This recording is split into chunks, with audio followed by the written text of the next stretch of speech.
حضرت مفتی محمد حسین خلیل خیل صاحب کی خدمت میں میرا سوال ہے کہ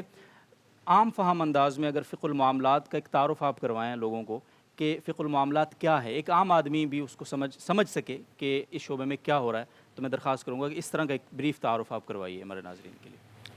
یہ اس تخصص کا نام ہے التخصص فی فقہ المعاملات المالیہ والعلوم الاداریہ، specialization in Islamic commercial law and management sciences. تو اس کے نام سے اس کا مقصد واضح ہے اور اس کا جو ویژن ہے وہ بھی واضح ہے کہ جو معیشت ہے، جو اکانومی ہے، وہ ملکی سطح پر بھی اور بین الاقوامی سطح پر بھی اس کی اسلامائزیشن ہو، اور اس کے لیے جس طرح کے رجال کار کی ضرورت ہے اور ان کو جس نصاب سے گزرنا ضروری ہے تو وہ نصاب ان کے لیے مرتب ہو، اور جو تدریبی اور تربیتی ماحول ہے اس سے ان کو گزار کر اس قابل بنایا جائے کہ وہ اقتصاد اور معیشت کی اور پوری اکانومی کے اسلامائزیشن کا ایک عظیم کام جو پورے عالم اسلام کی ایک ذمہ داری ہے اس کو انجام دے سکیں۔ اشتراکیت کے ناکام ہونے کے بعد پھر 2008 میں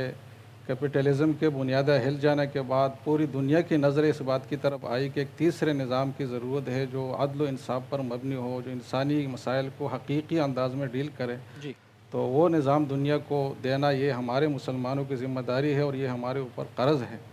تو اس قرض اور اس فرض کو اتارنے کے لیے جو رجال کار ضروری ہے